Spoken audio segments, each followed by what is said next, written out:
Hey everybody, I'm Samurai Sam, and today I want to talk about me! So if you know me well at all, you know that I have an absolute ton of video games. I have a huge collection, hundreds and hundreds of games.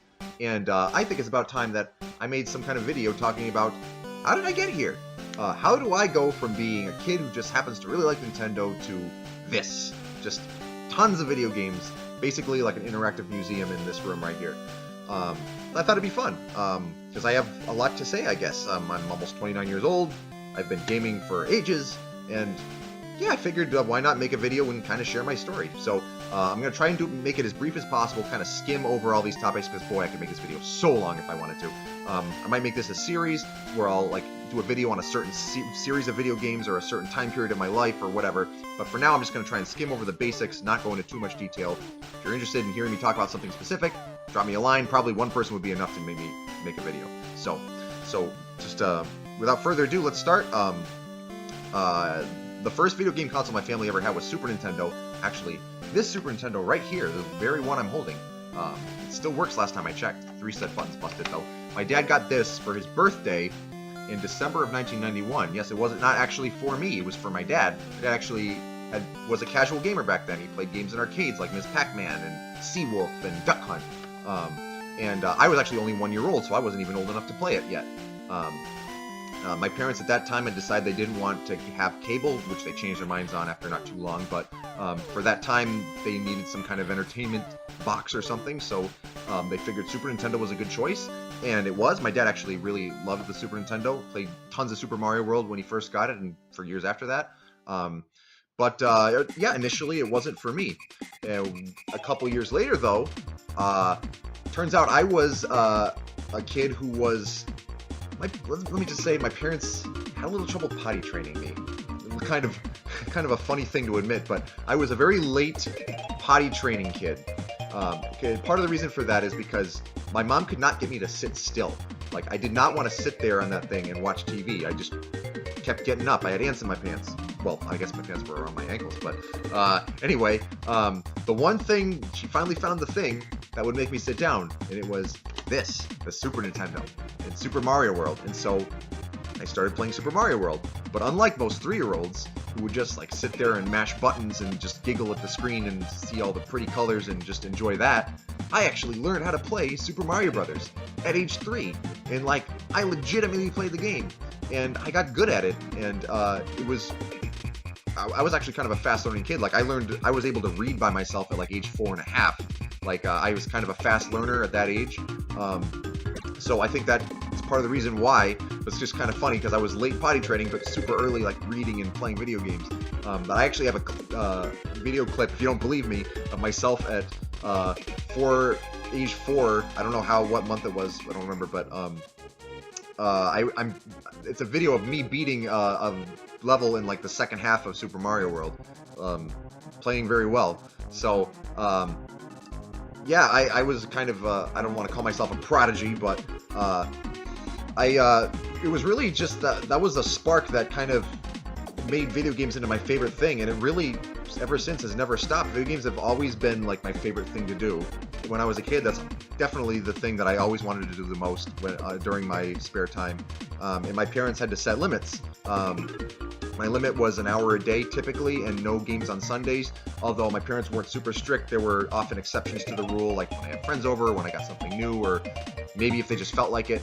But it's a good thing they did that, because if not, I would have just been a zombie in front of that screen all the time, nonstop.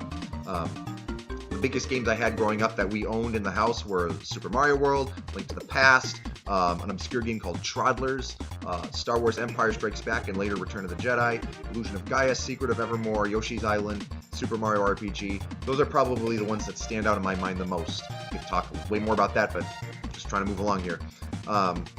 So Super Nintendo was our console for years, but I had a lot of family and friends who had other consoles.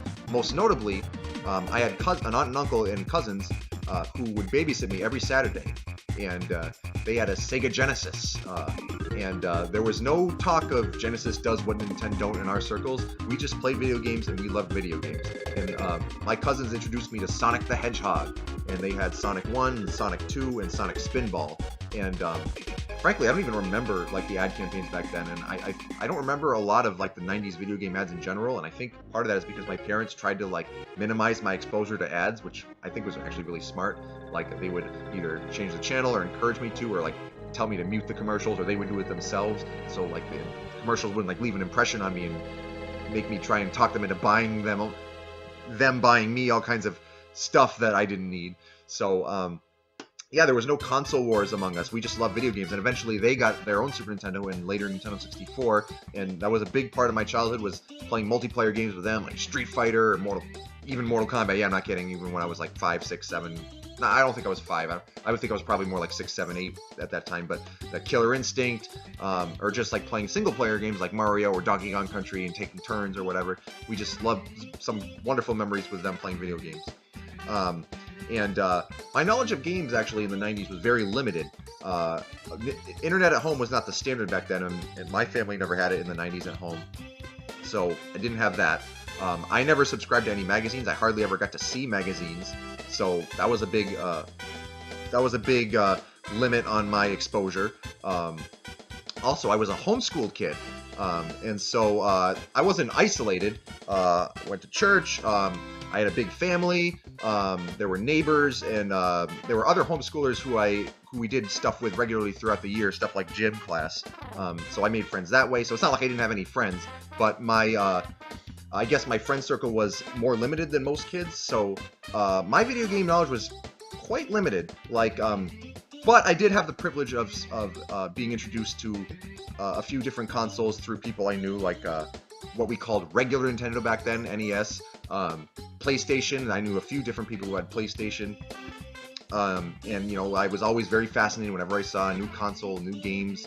I definitely loved Nintendo the most, but I definitely also had a fascination with Sega systems and PlayStation systems, and I wanted to have them for myself someday if that were ever possible. For years and years, the only console we had at home was Super Nintendo. Like, I never even had a Game Boy. Like, almost, I think just about the entire 90s, it was like, all we had at home was Super Nintendo. Even like when, you know, Dreamcast came out, by that point, I'm pretty sure I still only had Super Nintendo. Like, very briefly had an NES handed down from my aunt, who had kids a lot older than me, and that thing was just on its last legs. We got like no mileage out of that at all. So basically, Super Nintendo was the only console I had for years. And then finally, in I believe it was January of 2000, if I'm not mistaken, we finally got the Nintendo 64 at home with Mario Kart 64 and Pokemon Snap, and was really psyched about that. So overdue for a new console by then. That was right in the middle of the Pokemon craze. It's another thing I could definitely make a whole video on. I was consumed with the Pokemon craze. I was just ate up everything to do with Pokemon. And then later that year, the fall of 2000, finally got my own Game Boy Color along with Pokemon Yellow. I was super excited. I played that to death. I beat it in a week. It got Mewtwo and all that jazz. And then soon after that, I won a copy of Pokemon Silver in a contest, which was absolutely amazing. I played that to death too, but I got stuck. I got stuck in Mount Silver for the ice puzzle. I guess didn't learn how to do ice puzzles very well at that point in my life. And my dad actually bought me the guide for my birthday so I could get through specifically that part. And along with the guide, though, he also got me a subscription to Nintendo Power magazine, which was a pretty big deal because I had never subscribed to a magazine before at that point of my life, and I had only seen them a few different times. So this was the first time ever that I was getting like regular gaming news about games that were coming out new, and like seeing all kinds of games otherwise I wouldn't have ever heard of. So that was a real kind of a door open, so to speak, kind of starting to expand my gaming knowledge a little bit. In 2001, the Game Boy Advance came out, and about a year after I got Game Boy Color, the fall of 2001, my parents got me Game Boy Advance. I earned it, and I was really excited about that. My first game was Golden Sun. I loved the Game Boy Advance. Then in 2002, I finally got my own bedroom because I have a lot of siblings. At that point, my baby sister had a crib in my room, and she was old enough so that she was moving out of the crib and into a bed. So they took the crib out, they got rid of it because they were done having kids, and so they decided to put in like a little desk and put a TV in there, and I had my own gaming setup in my own bedroom. It was so cool for the first time ever in my life. and then my mom like got Super Nintendo at a yard sale, so we had one upstairs and downstairs. I had the Nintendo 64 was moved to my room, and so that was really cool. I had my own gaming setup, and then finally, I finally got a console for the first time because I had Nintendo Power. That's how I found about the up-and-coming Nintendo GameCube, and I was so hyped about the GameCube. And I was so hyped about Super Smash Bros. Melee because I had played Smash Bros. On the 64. I was so excited for Melee because it would look so much better. It was so clear that it was going to be such a step up from the 64 game. And my parents gave me incentive to earn the 64, and I did. And then on July 19th, 2002, one of the most exciting days of my youth, I got the GameCube, and my parents really did me right. They got me 4 controllers with it, third-party controllers, but still controllers I could actually play with people, all siblings, family, friends, all of that jazz. And 1,000 block memory cards. My parents really set me up great with the GameCube at that point, and oh, I was so in love with the GameCube. In Super Smash Brothers, and then soon after, like, I got Wind Waker when it first came out, got Mario Sunshine when it first came out. It was the first time in my life that I was really like keeping up with like the biggest releases that interested me the most, and that was really cool.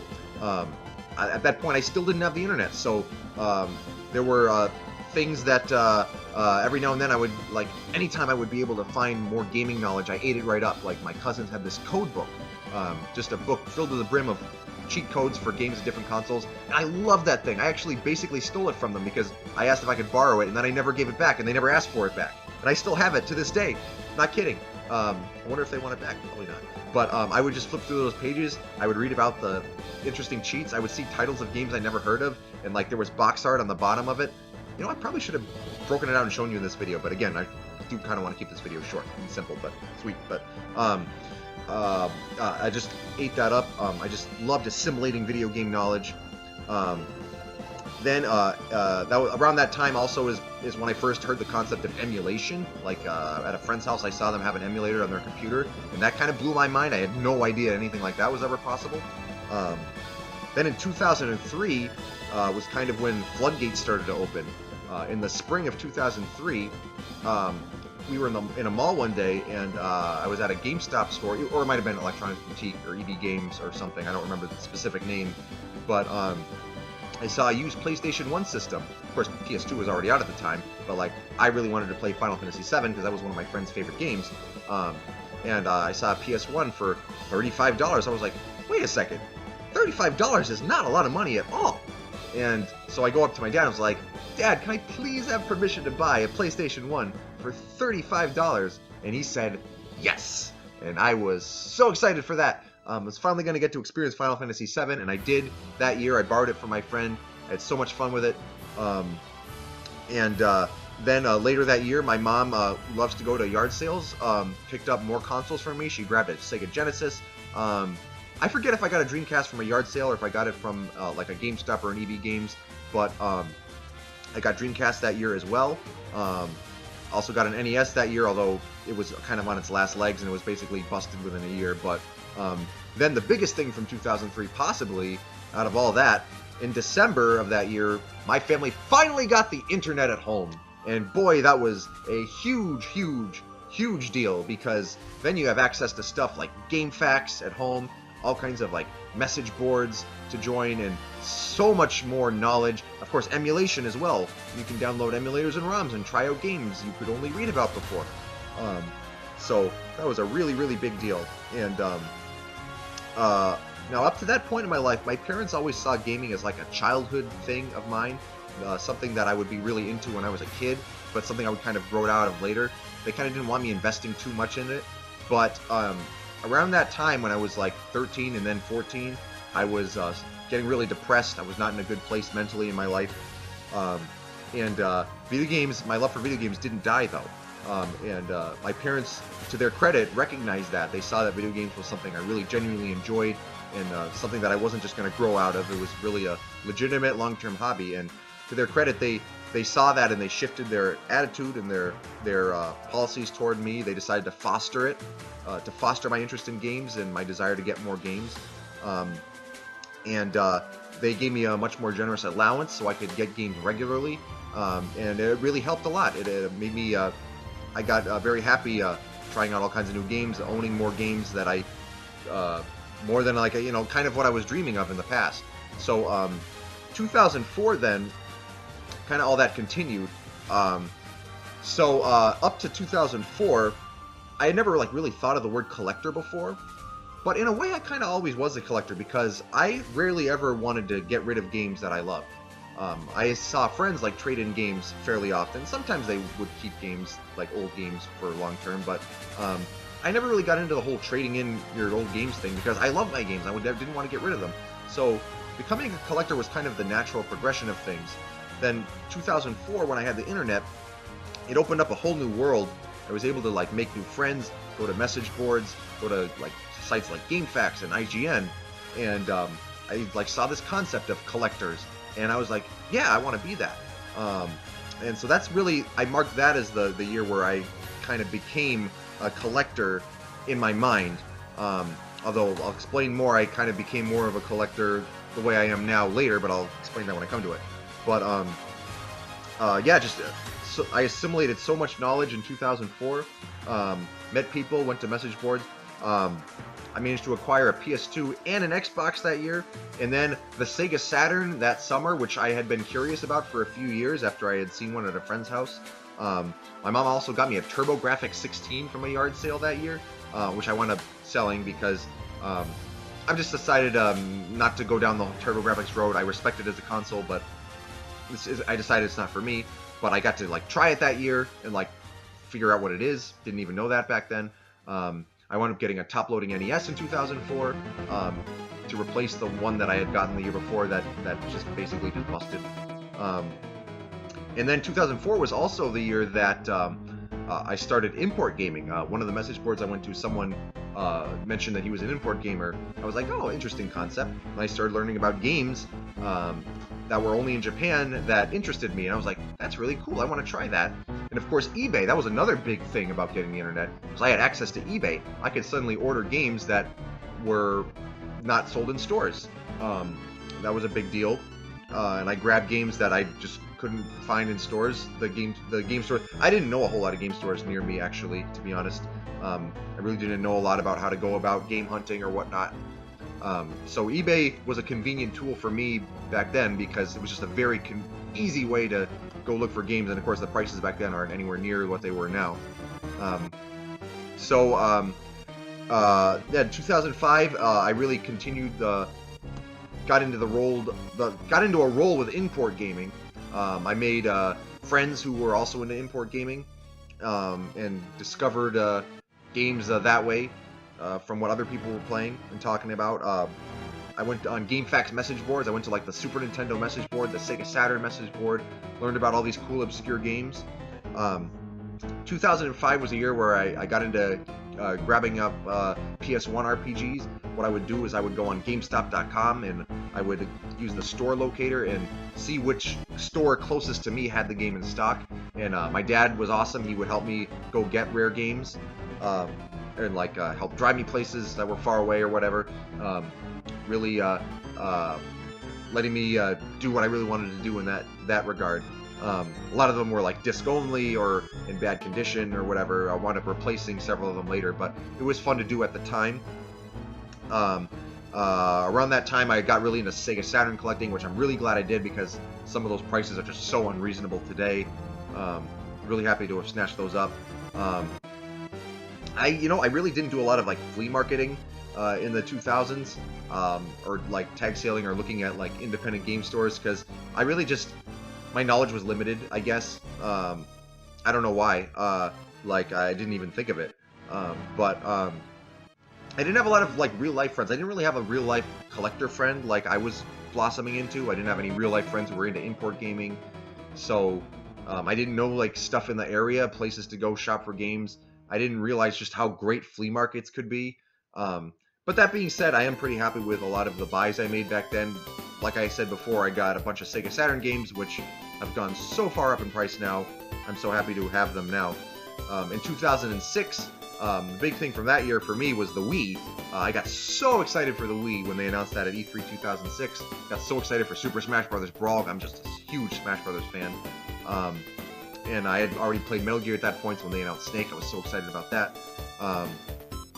But Yeah, I grabbed a Wii. My dad and I camped out for one December weekend night when Target near us announced that they were going to get some copies in. We camped out overnight and grabbed a Wii, and I was really excited about that. For a few years there in the 2000s, pretty much eBay and GameStop were my main shopping places. Like I said, I didn't really go flea marketing. My mom would get stuff at yard sales every now and then, so that was cool.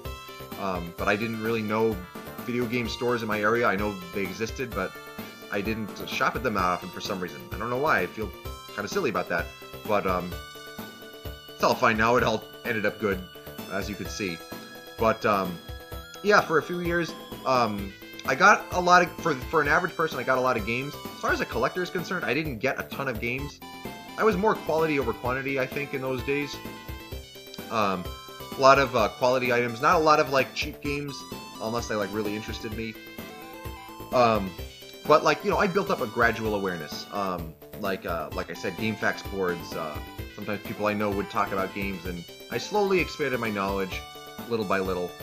But really, there was a specific event that happened in the year 2011 that kind of turned the tables and kicked things up a new notch. It was November of 2011.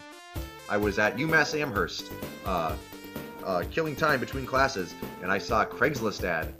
My attention had recently come that Craigslist was a good place to look for games. I saw a Craigslist ad for a guy selling his Super Nintendo collection, and he had some heavy hitters in that. Not a ton of games, but really quality games and complete in-box games. Like, he had a complete Chrono Trigger, Final Fantasy III, Breath of Fire, Paladin's Quest, Illusion of Gaia, and several more.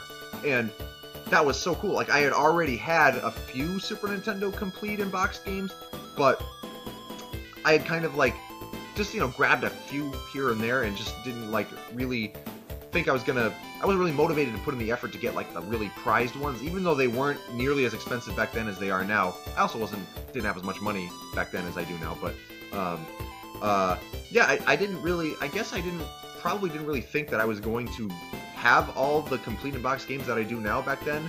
But I saw this Craigslist listing, and he had listed it for a really low price, and you know, obviously I told him I was interested, and there were other people who were interested too.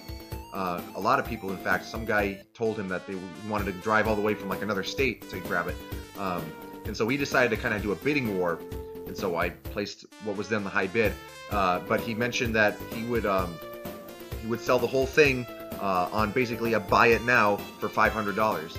And so I looked on eBay, I like figured out the price of all this stuff, and I realized that $500 for all that stuff was actually a very good deal. And by today's standards, it was an insane deal with what I got for my $500. And of course, some of the stuff he had, I already had, so I sold off the stuff I didn't need, so I didn't actually wind up spending all the $500. But that transaction happened, and that lit a fire in me, and that like really got me thinking, wow, I've got all these heavy hitters now. I can really go ahead and like build a complete in-box Super Nintendo collection, really start collecting more quality items, and like having more of a library. And it was around that same time, I don't know if it was a coincidence or not, but like my attention was drawn to like, hey, there are game stores in this area. I need to like do some research and figure out where they are and visit them and see what they have to offer. So I did that. In March of 2012, well, I found a few different stores in 2012. That was kind of a year where I started shopping for games locally. But March 2012 in particular, I found a store in Holyoke, Mass. called Game Depot. And I went there one day and in March of 2012, and I picked out like 2 games to buy. And he said, okay, so well, that game's $15. That game's, I forget, like $3. But together I'll give them to you for like $16. I was like, oh, you do package deals. So I thought I'd take advantage of that. And I wound up finding quite a few items in the store. I think I wound up buying like 12 games. And some of them good games, like got Castlevania that day, I think. And like a few others, for a great deal, like well below eBay prices. And I kept going back there, and I kept finding good deals. You know, they kept getting good trade-ins. And that was really the start of when my collecting exploded. And I mean like exploded, because that year, that store in particular, but also several other stores in the area and more Craigslist deals and stuff like that, I started being able to acquire games in bulk, like large numbers of games for great prices. I really enjoyed. I came to enjoy the experience of like shopping for games in real life. Like before, I had some of that with GameStop. Like sometimes they would do buy two get one free sales, stuff like that. So I took advantage of those, and that was fun. But like with these game stores, I could get games for the older consoles that GameStop wasn't selling games for. So it was a lot more exciting, a lot more options. And I really got into retro gaming more than I had in the past. Like I already was a retro gamer, but I was more. Like that helped me motivate me and help me expand my knowledge of retro games. And really that just started a new explosion of collecting. And since I first discovered that store in March of 2012, my collection has more than tripled. That's right, because 7 years from now, 7 years ago from today, my collection was less than 2/3 as big as it is now. So most of my games that I have in this room, in terms of just sheer quantity, 2/3 of it was acquired since 7 years ago, from the making of this video, which is New Year's Eve 2018 into 2019. So that store, Game Depot, I kept going back and back and back, and the more I went, the more they recognized me. I eventually, I believe, became their #1 customer, and I still go there to this day. They're basically my friends now. I mean, like I go there, and I mean, they'll give me VIP treatment. You know, they'll message me online when quality trade-ins come in and give me dibs. Like it's just a great arrangement with that store. Those guys are great guys. They've always treated me well. I appreciate that very much. If you guys are watching, thank you very much. Love you guys. But social media really took off at that time too, like as far as for my own experience. Like that's when I was really starting to get into Twitter and building up like a friend base of retro gamers and enthusiasts like me. But also I found a bunch of local friends back. That's one thing that really changed also in that 2011, 2012 time frame, is that I started meeting people locally who were also into either, if not collecting games, then also playing games and like visiting my collection and playing what I had. And that also really motivated me in a way that I hadn't before to collect more games, a larger quantity of games, like open my mind up to games I wasn't considering owning before. And like I wanted to have a collection where I could like show people all these games from history and all these quirky games and all these cool multiplayer games. And so those few reasons, those events that happened in 2011 and 2012, those are what really spurred me on to become a new level of collector that I wound up being today. And so my collection is still growing. Sometimes I trim back a little bit. Last year I got rid of more than 100 games. I'm trying to like be responsible about it. I try not to be like a hoarder. I try to collect games that have a legitimate spot in my collection, games that I'm either going to play or have some significance or are fun to talk about or something other people might want to play or what have you. But boy, I really love video games and collecting video games as a hobby. It's been a great part of my life. And so that's just a general overview of what my life has been like as a gamer and as a collector, and kind of how everything unfolded. I hope you enjoyed watching. If you did, let me know. And I may do a series of videos expanding on some of the topics I talked about in this video, and maybe some that I even missed. You know, we'll see how it goes. If any of you are interested in seeing that, definitely let me know, and I will almost certainly make at least a few videos like that. So if you stuck out this whole time, listen to my whole story, what are you doing with your life? No, I'm just kidding. Thank you, and hope you enjoyed listening to me. If you have any thoughts on anything that I said today, any similar experiences, or if you want to share what you were doing during some of the times that I talked about in the 90s or the 2000s, feel free to let me know in the comments or on any of my social media accounts. I would love to hear from you. Love talking about games. Until then, have a great rest of your day. And this is Samurai Sam signing off.